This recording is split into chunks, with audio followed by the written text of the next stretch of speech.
Do you want more customers from referrals in your business? Well, guess what? You should actually be disqualifying some of those referrals a lot faster to make your business run smoother. We're breaking down what makes good and bad referrals today, right here, right now. It's On Air Brands. You are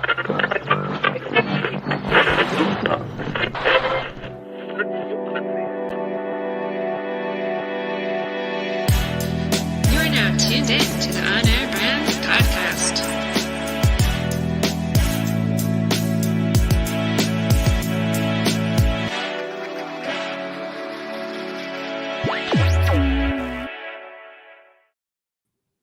What's going on, everybody? What's Welcome up? to the On Air Brand Show. I am Taj Anastasio, along with my co-host Amber Furman. Amber, having some chapters outlined in your book these days. What's going on in your world? Dude, sorry for that. I for some reason forgot that you say hi to everybody else first before you say hi to me. And I'm like, what's up, as I interrupt your sentence. House, So we're co-hosts of the situation. We can all say hello. I wanted to say disqualifying people. I like that. And that's honestly made that up on the fly. That was pretty good, right? Look at that.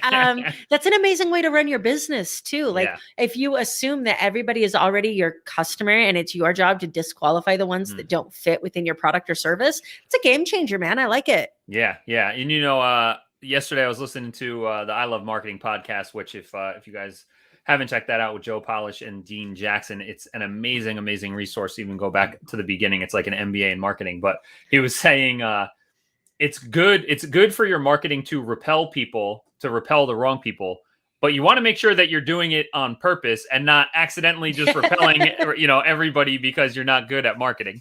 Yes. What's the name of the I Love Marketing? I Love Marketing. Yeah. I had to think about that because when you started to say I love, I was like, is Lucy coming next? But so talk to me. I have a question for our listeners here. We're all in the business of content for business, right? So you are going through the process of writing a book, which I'm super excited about. What do you want to drop? Can you drop the draft title for us, or the direction, topic, angle? Tell us what's in store for people. Yeah, I can give you a direction topic. I don't really have a draft title. I have like 10 of them. Yeah. Really, it's going to be a book that talks about going from unfulfilled in a career to taking control of your life, and the role that getting out of your comfort zone through physical fitness has in your ability to be successful in business. Awesome. I love it. And you're going through this process and you've outlined your chapters, and you also have a podcast. So I have a question I'm going to throw at you. Once you outline the chapters, is there any plan to now take these topics and maybe do those as your individual episodes to make writing this faster? Yes. So it's really interesting that you mentioned this, because I hadn't put two and two together, because like a lot of people who do content creation, I choose to make my life as hard as possible. So I was talking to a friend of mine, and we were talking about getting on more speaking stages now that conferences are coming back. And so I said, hey, can I share with you the chapters of my book? There's 15 chapters that I have outlined.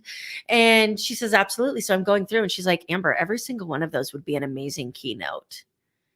And I was like, oh. And then when she said keynote, I was like, how about podcast topics? And then within podcast topics come podcast episodes. So I like where your mind's going. I didn't go there automatically because life has to be hard, right? So that's called sophistication bias, and it's one of the biggest things that hold humans back. I'm positive of that. Yeah. So it's sophistication bias. I like that it has a name instead of just Amber's making her life hard. So yeah, I have thought about that, and it is already in the works. And it's really cool because I think we had this conversation a couple of weeks ago about the idea of this revolving content machine, where we think we're running out of content because we've already said something, and then we realize that we have new listeners, or we have old listeners who are in a new point in their life, and they're going to hear things differently. So when you have something that's 15 chapters of a book or 30 chapters of a book, or whatever it is, you can recycle those topics and change. You're a different speaker, they're a different listener, and it's a game changer for content creation. Okay, I'm going to throw this at you, and let's talk off air about making this happen as an experiment, and we're going to put it out for the listeners. Anybody who wants to try this out, if you're planning a book, how about this as a book launch strategy? You come up with your main idea like you have. You outline your chapters like you have. Then every week, you come out with an individual solo podcast episode that's like 10, 15 minutes long where you riff on the topic of the chapter. Now we take your little audiogram, we throw that on Facebook and Instagram, and we turn that into an ad campaign to drive traffic to your website with that episode on it. We target people. We spend $5 to $10 a day driving traffic every week to the new episode, and we now are pixeling, right? Everyone who visits the website or sees 3 seconds of your video will now be in our what we call warm audience. So now let's run ads to those people to get them signed up for the wait list of the book because they clicked on or watched the video about one of the chapter topics. And now as we lead up, as you're brainstorming and riffing on these topics for your book and you're fleshing it all out, you're building up an audience and a wait list so that when you actually get the book drafted to the quote unquote publisher, however you're going to go about the actual publishing process. But now you have an email list of people who are ready and excited about the stuff that you're coming out with. And then your book launches and you sell 1 million copies pre-ordered on Amazon. And now Amber is at the top of the New York Times best-selling author list. Well, what do we think about that? Let's do something like that. Look, I talk all the time about the power of the people that you surround yourself with. And I just want to highlight that I've been asked to be a guinea pig for a lot of things in my life. And, 15 years ago, if someone had said, hey, can I try this on you? I would have been like, okay, how many bubble wrap suits do I need? Do we need to have a doctor on standby? Is this a hold my beer moment? And then you grow and you surround yourself with better people. And then the next time somebody says, can I be a guinea pig? It is a brilliant marketing strategy that you feel like you're going to end up having to pay royalties to when you're a massive. Yeah, you used to have to worry about what kind of rash you were going to end up with when that conversation started, and this conversation ended with, and you're at the top of the New York Times bestselling author list. I love it. This is called maturing. Yes, well, growing up is optional, so I'm glad that I've taken that step. I love the idea. I would love to chat about it. I'd love to be the guinea pig. We could put this out as a whole segment of marketing podcast.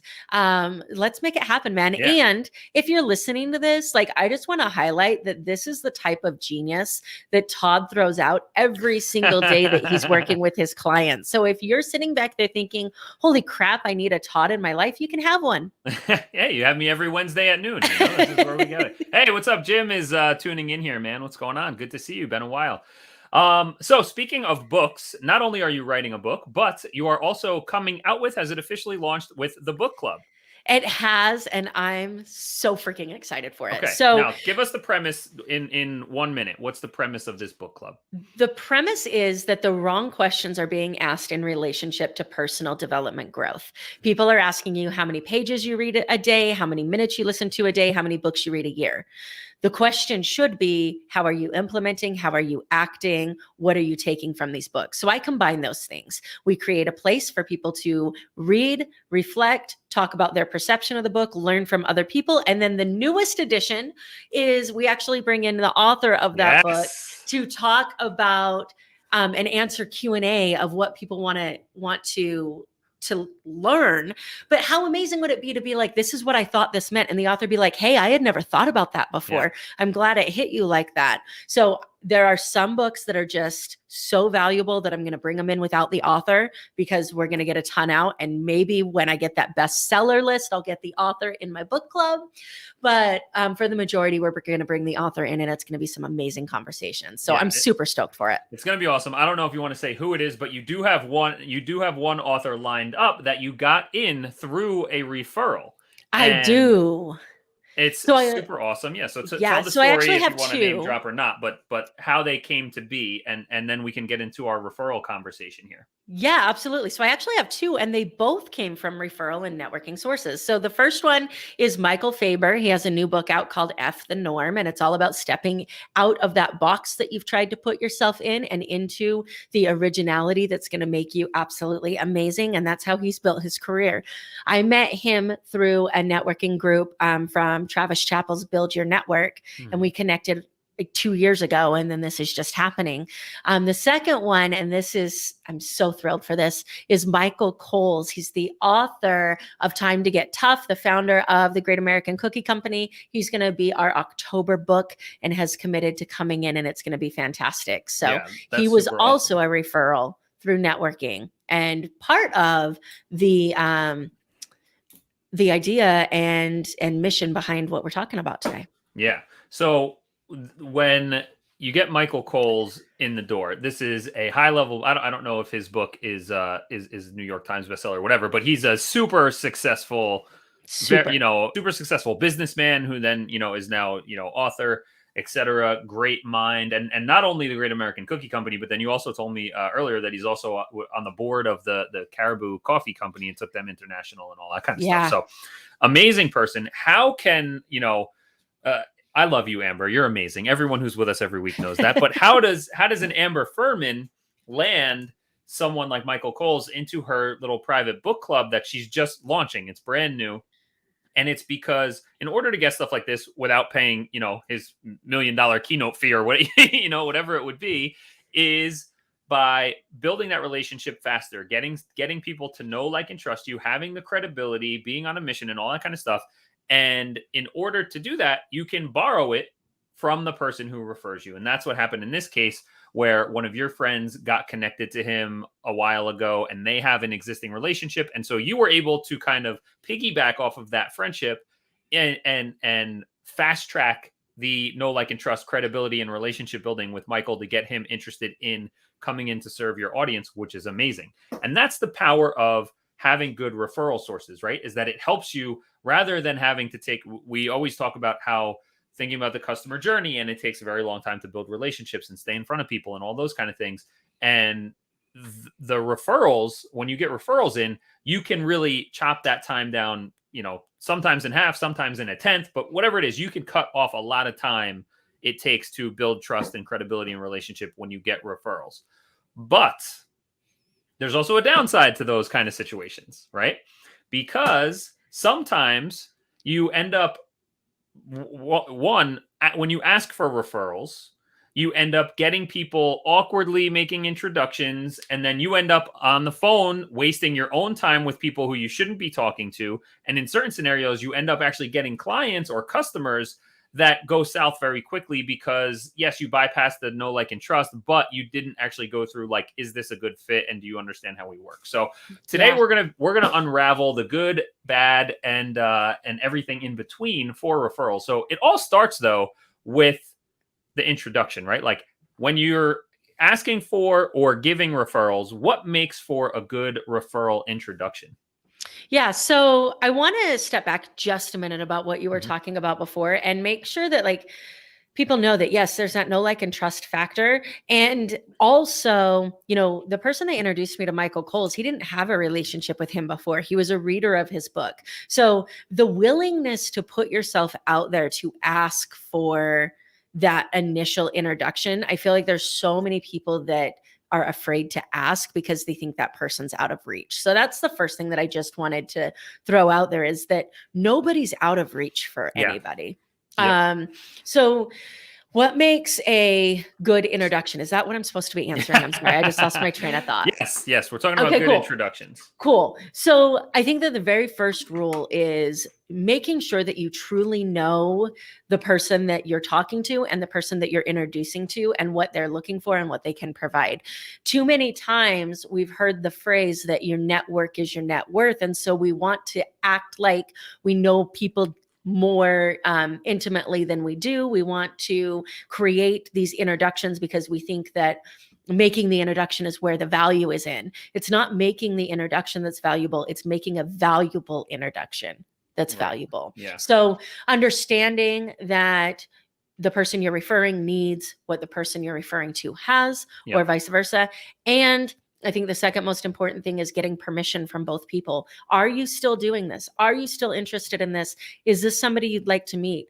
Nothing is worse than getting a referral and then having to be in that awkward spot of telling somebody that you've never met that you don't do what they think you do. Mhm. And then everybody's like, why did this person make this Yeah. introduction? Yeah, and then the person who made the referral looks kind of like an idiot, right? And so Yeah. you had that situation that you did not look like an idiot because you took the necessary precautions, right? It was a podcast interviewing situation, right?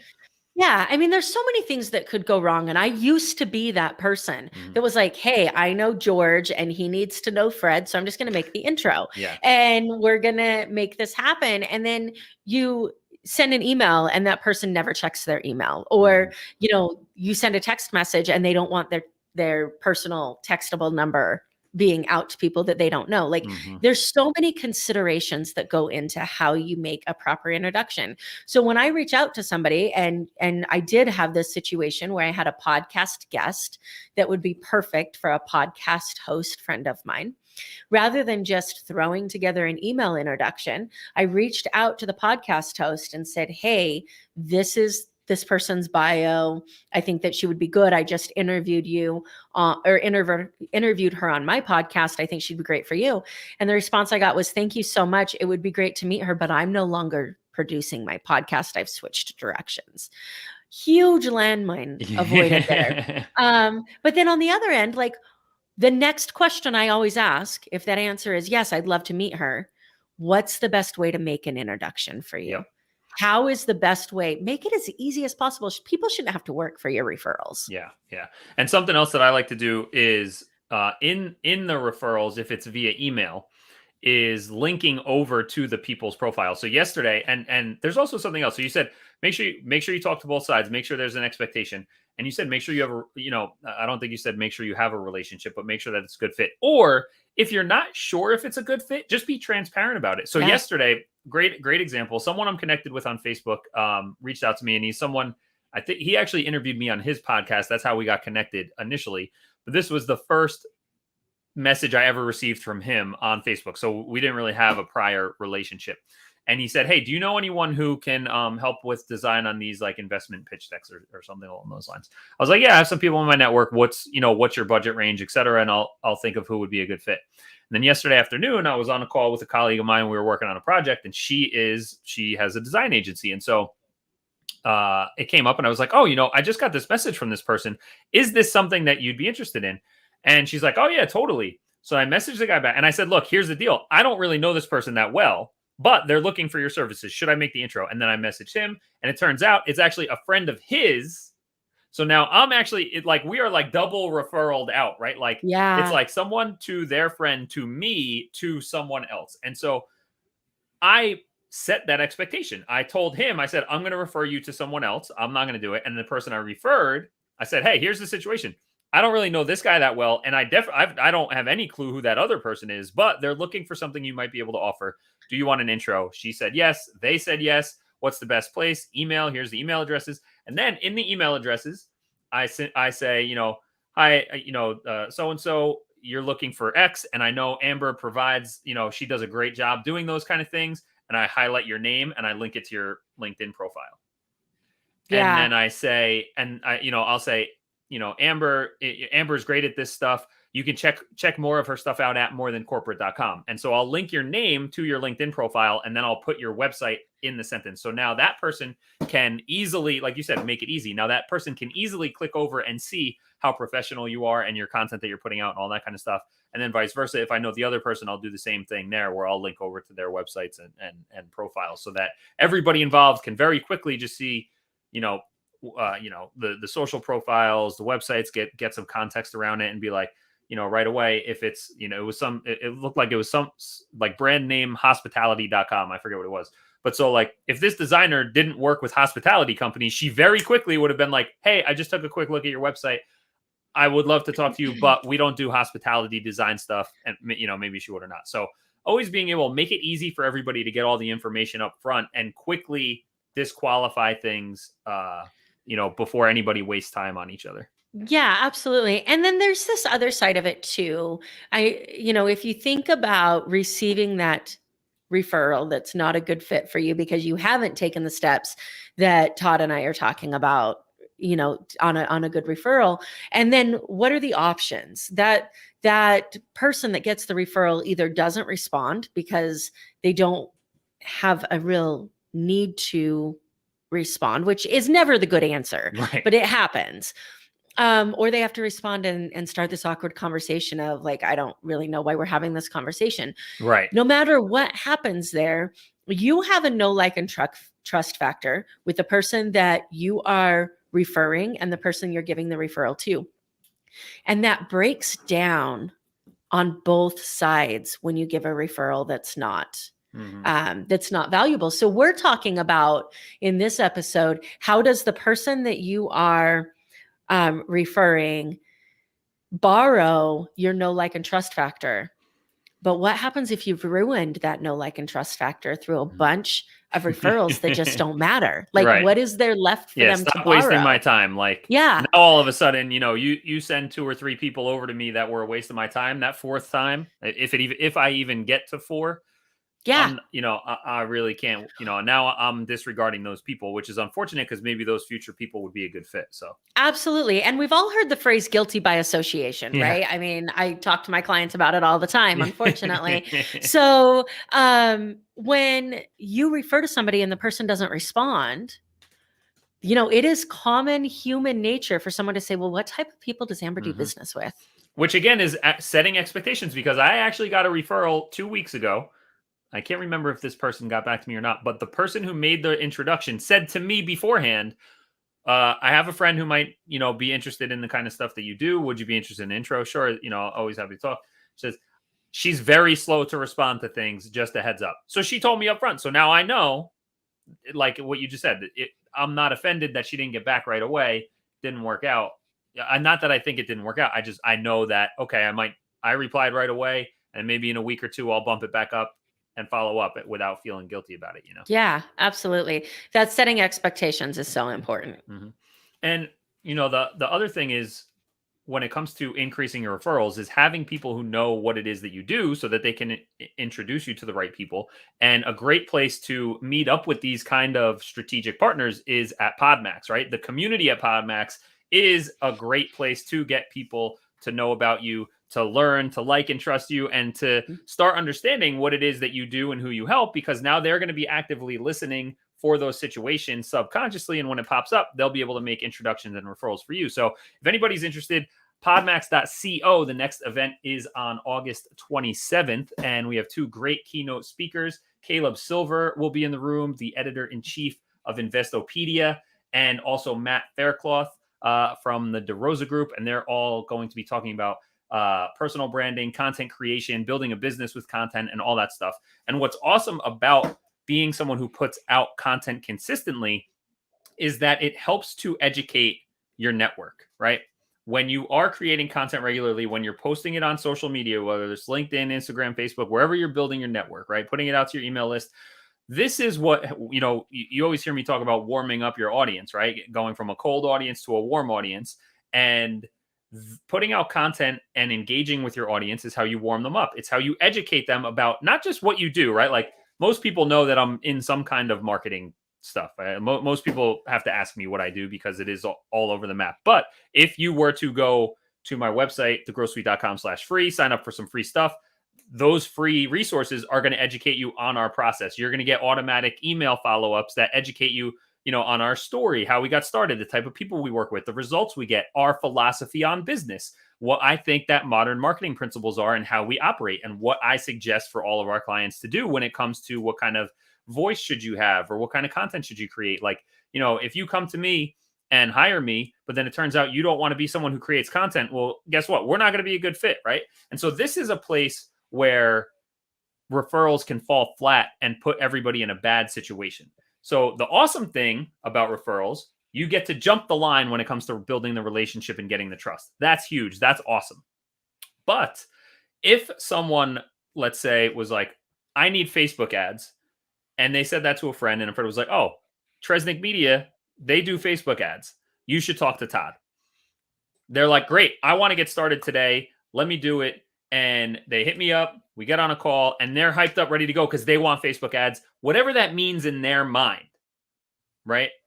Now, to me, there's an entire system around building your business where Facebook ads plays a role, and we help build out that system, and we have a certain approach to it. And obviously, we're here, you and I, as the faces of our companies. We put out content. We're direct to camera content creators. We believe in putting out educational stuff and value first and building relationships with audiences and all that kind of thing. But if you came to me and you thought you were going to say, sign on the dotted line, send in the check, I'll see you in 6 months, and that we were going to somehow create Facebook ads without your expertise on the subject, you're crazy, right? It's not going to be a good fit. And so if I were either, desperate or too excited or too naive, where I would close the deal on that first call because they were ready to go, they trusted me, they wanted Facebook ads right away, they send me a check and we kick off and get started. Well, then when I say to them, all right, we have to schedule our Zoom call next week because I'm going to record me interviewing you, and that's going to be the content for all the ads, is your video, your face on video. And they were like, oh, I'm not good on camera. I don't want my face in the ads, blah, blah, blah. It's like, well, guess what?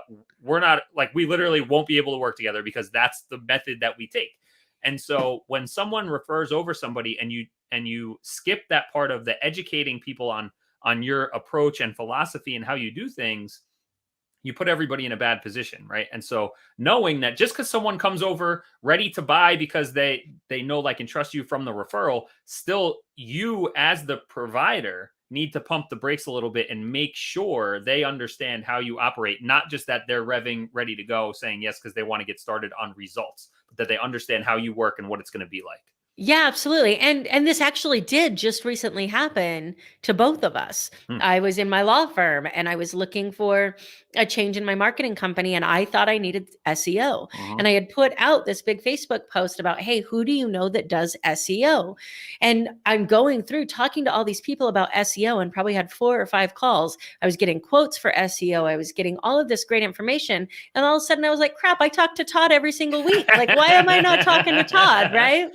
So I called Todd and said, hey, let's have a conversation about SEO. And he said, sweet, what do you think SEO is going to give you? Like, what do you need to accomplish now? What do you want to accomplish? And all of a sudden I realized I don't need SEO, right? Like, we were talking about how, like, that's not what you think it is, right? SEO to me meant something completely different than what it actually was.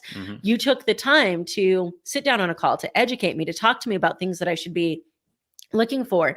Nothing against any of the other people that I talk to, but this is the difference between an order taker and a service provider. Yeah. And this is actually going to be one of our upcoming episodes too, is how to be a strategic partner versus an order taker. Yeah, absolutely. So being willing to set those expectations. Number one, we've all been in that situation because none of us are perfect, and we've all grown into the knowledge that we have now. We've all been in that situation where we sell somebody what they want without making sure it's what they actually think they want or need. And then we have this angry customer at the end that's like, you're saying I gave you exactly what you wanted, and they're saying yes, but it's not what I thought I wanted. And if that happens, I don't care who tells you anything, it's not your customer's fault. Right. It is absolutely on you. So the expectations are so important, especially in a referral, because you are borrowing credibility. And if you need another reason to just take that to the next level, you're not just working with your credibility. You're working with the credibility of the person who referred you. Like, it's all on the line for all of you. So if you don't value your credibility, or you're not able to think of it that way, think of, would you ever cut off this, like, tie? Because it very well could happen that your relationship is so bad with this referral that they won't do business with the person that referred to you. And then you've lost 2 contacts. Yeah, totally. And everybody involved had great intentions getting started. Everyone was very excited. And then it turned out to be a bad fit. And then all of a sudden, that's when the faster you can recognize that and say, like, hey, Amber, you know what? I'm really sorry, but we made a mistake and I don't think we're going to be a good fit. And rather than try to drag this out and try and slam this square peg into the round hole, I think, I don't want to leave you hanging in the wind. We'll figure out a transition period, but we're not going to be the right people here to help you get to where you're trying to go. Right. Like, it's just, and that's super important. Yeah, and some of my best clients in my law firm have come from people that I rejected because I couldn't provide to them what they wanted. Hmm. And to me, there is no better compliment than picking up the phone when somebody calls me and says, "Hey, so and so gave me your contact information. They said if you couldn't help me, you'd know who could." Yeah. Like there's no better compliment than that to me, Yeah. because that tells me that the integrity has preceded me, that the fact I'm not just going to take somebody's money for something that I can't do has preceded me, and the fact that they know that I know people who can help them. So just because you are not the right fit to help somebody doesn't mean that you don't get to build and nurture that Yeah. relationship. It's That just not a monetary thing. Yeah, and you know what? That's a great point, because I always talk about how I believe in value first, customer centric stuff, right? Like put your clients at the center of everything that you're doing, whether that's your messaging, your offers, your products. But think about this: if you're not a good fit, the more people you know that are similar to you but take a different approach, or maybe like we're not like an e-commerce agency, we don't do Shopify sites and stuff like that. So like if someone comes to me, I still want to provide value, and so that I know people who do the e-commerce marketing, and now I can refer people out. So building up your Rolodex of people that you can, and now you're still adding value out to the marketplace. And like you said, that's where you're going to increase your referrals from that person, even though you didn't end up working with them. I have a funny story that I have to tell. Last week, we were anybody who's running a business and wants to do Facebook ads, we started running messenger campaigns with just an ask me anything. Like, hey, if I'm targeting people who are, likely manage their own website. And it says, hey, if you're managing your own website, you're probably wondering how to get more people contacting you through your website.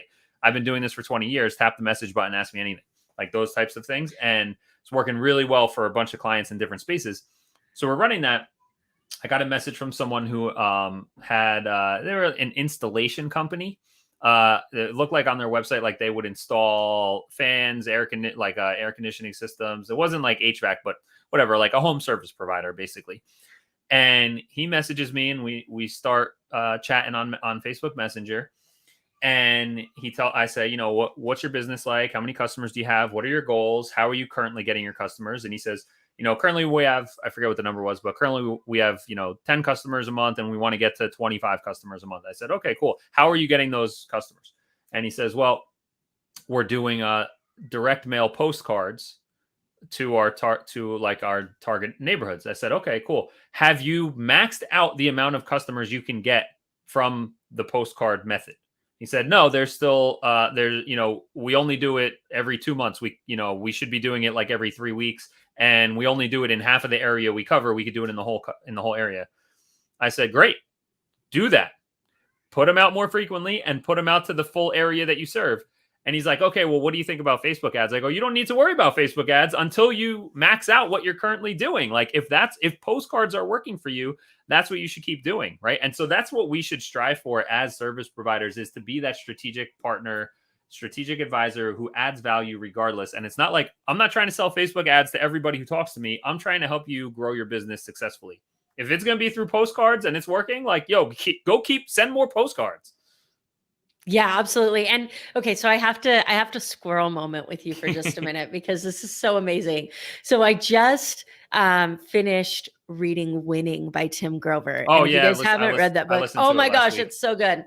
So he talks in that book about like options and change and needing options. And he says, whenever somebody comes to me and they're getting results and they say that they want more options, all that means to me is that this is working. You're scared of where it's going, and you're looking for a way to screw it up.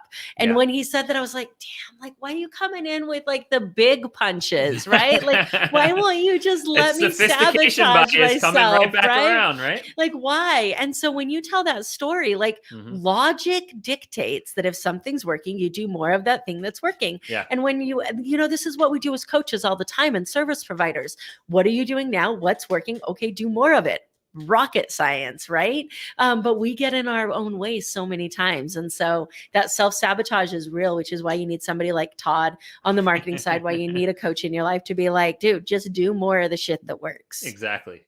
Yeah. It's like, go, it's working. Why don't change anything? Keep doing it. And Yeah. like I said, it's sophistication bias and novelty bias. We want to do something different. We want things to change. We want it to be harder. It's like, dude, just it's working. Keep doing more of it. Right. Yeah, absolutely. I love it. So, For people who are saying, I just don't know how to get started. I never realized that having a network was this powerful. I never realized that knowing this many people was so important. Mhm. We talked about PodMax. What's some other ideas that we have for where people can just start building up their Rolodex? Yeah, I mean, on the Podmax show today, if you guys aren't listening to that, make sure you check it out at podmax.co, facebook.com/podmax live. I don't know, Rob, can you get that link up for us? Sorry. But we were talking about, business cards, handing out business cards and things like that. You have a super cool quote unquote business card, right? It is not laminated for anybody who wants to know. But when you meet people, it's got a QR code and it puts your contact info in their phone. I think another thing that I saw, and tell me if yours does this too, but there are QR codes you can get. Facebook.com/PodMax Live. I was right. How about that? Beautiful. Business cards where it connects you on social, right? Like if you scan this, it'll pop open my Facebook profile or my LinkedIn profile. And something, our target audience is primarily like SMB service providers. And a lot of those business owners tend to be a little on the older side. And we're working with some people who are in like their late 40s, early 50s right now. And everybody, even old school people, sorry if that's you and I'm calling you old school, but it's old school, where it's like, my network is my net worth, my Rolodex is everything, and it's the people they know, and they're like, they don't think about social media that way. And it's like, well, if you were going to networking events all the time, connecting with these new people, whether you're doing virtual networking events or you're going in person, connect with everybody you meet on your social platform of choice. If it's Facebook or if it's LinkedIn, whatever it is, connect with people, because I know, so like what's great about us, and we talk about it all the time, when you build an audience, when you build a network, I go on Facebook and I say, hey, I had a few people ask me this week how they can increase their referrals. So I'm thinking about doing like a 60-minute masterclass on increasing referrals to digital content. If you'd be interested in that kind of workshop, it's going to be like $27. Leave a comment or shoot me a message and maybe we'll put it together. I have a large enough network of people that when I do that, I can get a good response to know, is this idea validated or not? I can reach people. But for my friends and colleagues who are in their late 40s, early 50s, who haven't taken to social media like that, where they've built up a lot of connections, like they just straight up have their like tight knit group of friends and family, but they say that their network is everything. Well, now you go out and you start a business. You got laid off during COVID, and you decide you're going to put out your shingle and start your own company, and you do that. Well, if you had everybody that you worked with connected on LinkedIn or Facebook, you could go out, post on LinkedIn and Facebook and say, hey, huge announcement. I'm starting my own business. Here's the people we're looking to connect with. Here's the problems we're solving. If you know anybody like this, I'd love to meet them. Boom. Social media is connecting you to all those people. So if you're not taking the offline relationships and adding them to your online world, where you have that every day post content or every week post content, they're seeing you more regularly. And then you have this relationship that's built up. You're top of mind. You can reach them directly. You can make these kind of announcements. Then they can even connect you through those platforms. Like, let's make that happen. I think, a tip for people is people you're meeting offline, make those connections happen online, because then that's how you're going to be able to stay in front of them and more directly connect with them. Yeah, absolutely. And this is just screaming to me. I remember when I started my coaching business, I started my podcast, I started really networking and marketing, and I was reaching out to people going, oh my gosh, I need to meet so many new people a day. Mm-hmm. And then I was talking to my coach, and it just hit me. Like, I don't need to meet more people. I need to know the people that I already know, Mm-hmm. right? So there's people that are sitting there going, I don't even know where to start. Well, I bet if you go to your Facebook, I mean, I have almost 3,500 Facebook friends, and I bet I could tell you about a thousand of them. Right. Like we're in this moment, especially on social media, for so long, where numbers trumped relationships, and we were just accepting friend requests from everybody that we had a mutual friend with. If I don't talk to you, like, what's the point of being connected? Especially in a place where Facebook has a cap of 5,000 friends, like that number might seem out of reach for you. But if you're creating content, it creeps up on you like Yep. this. Totally. So, and then, you can go back and listen to the episodes that Todd and I had previously about taking those people off of the social media platform into your email list, getting Yep. around that algorithm and actually having 5,000 engaged people. Yeah. Like imagine what that does for your content creation. So, Yeah. and imagine what that does to be able to build value for people. You're sitting there Exactly. saying the Gary Vaynerchuks of the world, how could I connect with Gary? How can I add value to Gary? Well, who do you know that Gary needs to know? That's the answer. Yeah. The people at Podmax know Gary. So podmax.co if you want to be connected there. But, it's funny. There's this like cycle of relationship building where you take people offline, get connected to them online, because online, the digital assets, the digital connections is how you can maintain lots of relationships at scale, right? Like you can't call every person in your network every week to check in on them, because it's just Nor do they want you to. Right, exactly. That's what I mean. Like it's not appropriate to do that. But you can post on LinkedIn a couple times a week. You can post on Facebook a couple times a week, and they'll see you, and that's enough, right? And so if you don't make that connection, then you're going to go months, years before you have talked to someone, and someone who could have been a valuable connection is now needs to be reignited, and it's like, oh well, I can't call them up and ask them for something because I haven't talked to them in 2 years, when you could have been talking to them through this digital. But then it's like you meet offline, you connect online, you nurture these relationships at scale, and then you, like you said, then you push it back to the one-on-one and then back to the offline, and that's how you close business. And do you follow George Bryant? So, yes, I do. And I laugh because he was the person that actually got me started with interacting with every single one of my face, because I sent him a friend request. Yeah. And he sent me a Facebook message. And it was like, hey, I saw your friend request. Just wanted to make sure that it wasn't like this awkward connection, that you really meant to do this. And went in and said, hey, like, how did you? And I was so upset that I hadn't thought of this first. He was like, what made you decide to send me a friend request? Boom. You know what's important to them. You know what marketing they saw. It's so simple. So I answered the question, and then I told him I was still in his stuff. Yeah. Yeah. Great. And so what he does, something else to steal, talking about going offline to online, he has a great podcast. It's called The Mind of George. And he actually says that when he's at a stoplight, when he's online at the deli, when he's out anywhere, and he just happens to be talking to people, he says, hey, do you listen to podcasts? I have an awesome podcast. I'd love for you to subscribe. And he gets podcast subscribers like online at the store, right? And so like he's doing that stuff, right? And then people start subscribing, and then they become connected socially and all that stuff. And so like, and I don't know if I've told this story on On-Air Brands, but Nir Ayel, who's the author of Hooked and Indistractable, New York Times bestselling author, super successful, awesome guy, super nice. I had him on an expert interview series that I was doing a couple years ago, and he spoke at one of our events. And we were in an active email thread conversation about the event we were having like in a couple weeks. And it happened to be not coincidentally, was when his book was coming out. That's why we were able to get him for our event, because he was promoting his book. And his book launches, and I get a Facebook message from him, or quote unquote from him, right? And it's like, hey, Todd, thought you might be interested in my new book launch because you liked my post about it like last week or whatever. It's launching tonight. And I forget what it was. And I responded, was like, hey, Nir, like, I'm sure this is either automated or a VA, but I appreciate it. Like, I already pre-ordered it or whatever.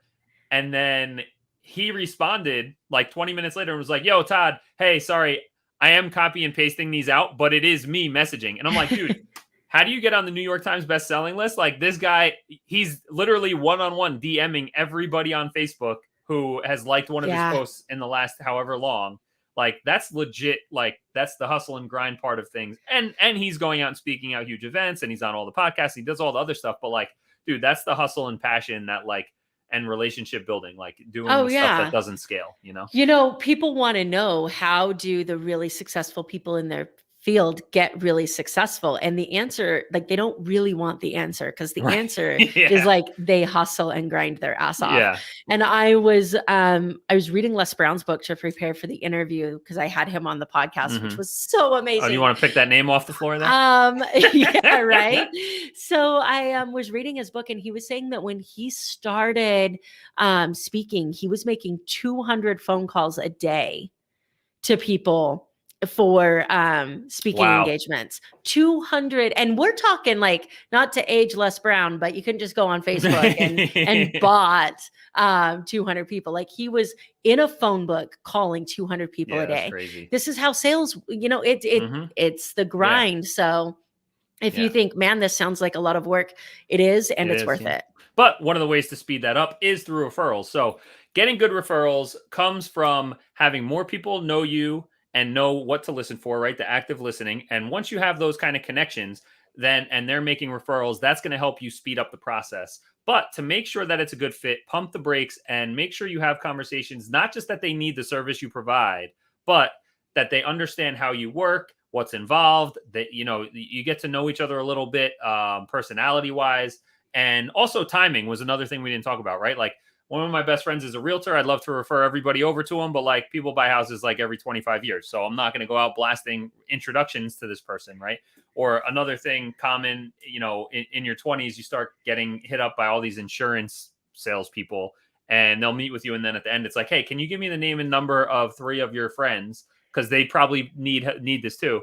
And, sometimes it gets you young enough where you're naive, but it's like, yo, my friend's not looking for this. And so it's going to waste your time reaching out to them and meeting with them. It's going to waste their time. And like, they're going to be pissed at me. So like, know the timing of the situation. Like, does it make sense to make referrals to people when they ask you for them? And once you get a referral inbound, like, take the time to know them and educate them on what it is that you do and learn how they approach things so that it's a good fit. And if it's not, think about who else you might be able to connect them with that would help them with their problem. Always be looking to add value, whether it's through your company or somebody else's.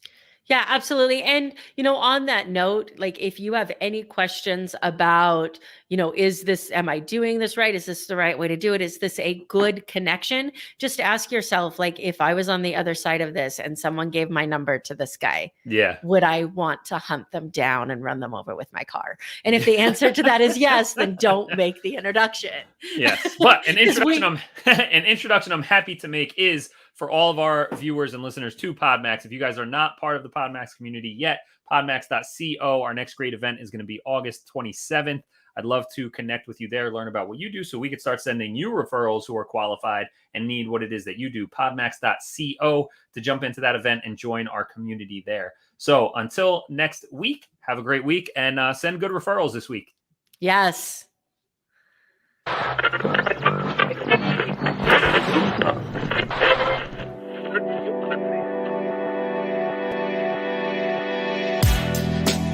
Tuned in to the On Air Brands podcast.